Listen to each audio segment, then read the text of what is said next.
Hey guys, this is North back again with another video. Today's video I'm coming to you with a quick unboxing of something that I wanted to get ever since it was announced that it was being released.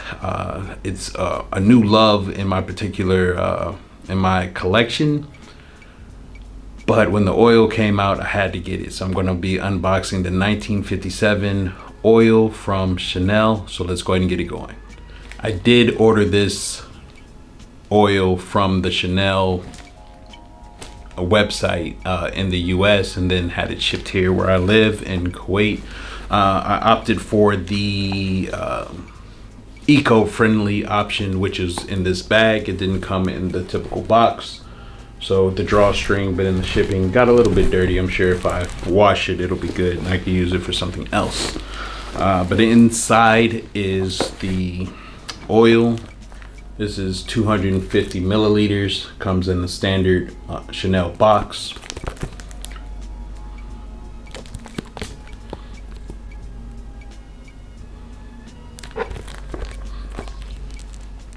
As you see, 250 milliliters.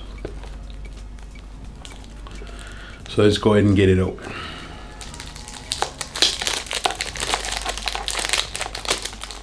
First video I saw about the Chanel oils, the new ones that were released, was from Jacob, and he got the Gardenia oil. I do not like Gardenia, but it's interesting which four that they chose to come out with these new oils for. So they have Gardenia, 1957, Beige, and Coral Mandel.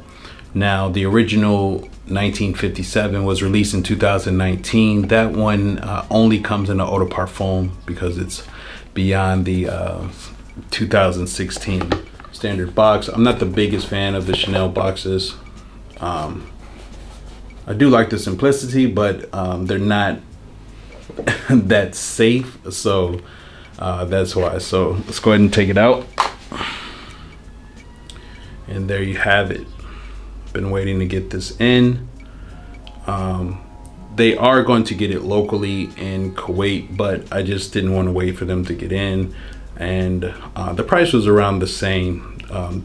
This 250 ml bottle retails for $350. It's extremely hard to find Chanel fragrances discounted at like reputable sources. So on the back it says, I'm not sure how to pronounce it in French, Eau de Parfum. It says fragrance, body oil, and that's it. And the batch code is 9505.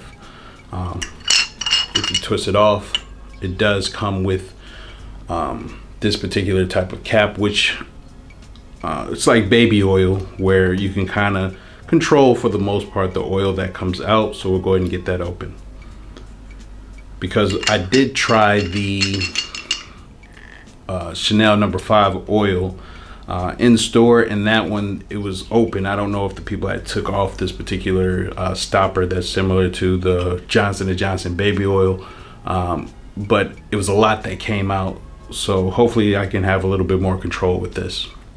Here's the comparison with the 200 ml Eau de Parfum of 1957. You can see it's slightly larger. It's a slightly larger bottle. I did fall in love with this scent after being hip to it by Time to Musk Up. Rudy at that channel, he was just saying it was the best white musk fragrance on the market. Mine at the moment was Over the Musk by Mugler, which ironically enough was also perfumed by Olivier Polge. I wear it the other day accidentally. I accidentally picked it up because I have it and I decanted it. Long story. So I thought it was like a citrus fragrance, ended up being that one is still a very good white musk fragrance, but Over the Musk is discontinued and extremely hard to find. This one is like a classic, sophisticated white musk fragrance. It is unique in that particular ballpark of white musk scents. Some of the notes on this one are, of course, white musk. The word is that he used 8 different white musk in it. It also has the standard aldehydes, bergamot. It has pink pepper, coriander, orris, cashmere, honey, and vanilla. And from the beginning to the dry down is just a beautiful scent. So let's go ahead and check it out. Let's see what we get.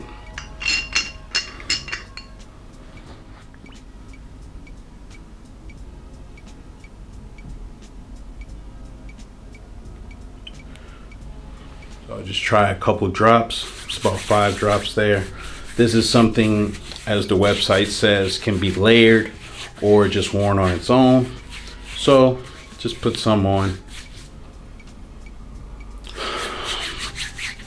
It obviously isn't, the fragrance of it isn't as, you know, strong and straightforward as the Eau de Parfum, but it has that oil that'll seep into your skin and will allow the Eau de Parfum to also, I assume, give you a little bit of a projection to it. It is late in the evening, so I'm going to go light on the sprays. But I did want to get it open so I can start using it. So here's the Eau de Parfum. Just going to do one spray.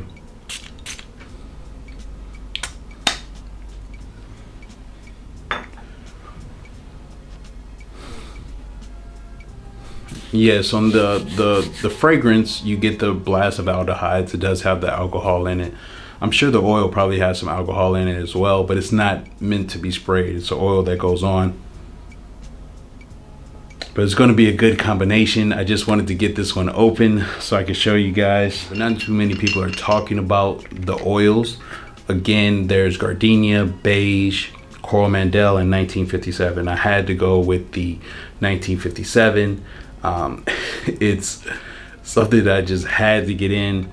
Hopefully it'll be one of my last fragrances that I purchased for a while, even though it's like a layering agent. Have you tried any of the Chanel oils? Please let me know in the comments. Hopefully I'll get a chance to follow up with you on my experience with layering with it. Maybe I'll do a full review of it in relation to 1957. That's what I'll try to do, and I'll definitely be wearing this tomorrow to see how it works throughout the day. The perfume by itself works perfectly, but hopefully this will be a good counterpart to it. Again, this is something that I had to get. Let me know if you've tried any of them, like the Chanel No. 5 oil, along with layering it with Chanel No. 5. And I'll be back with you with a weekly fragrance rotation and whatever else I can come up with. Please like, comment, and subscribe. I'll see you on the next one, guys. Peace.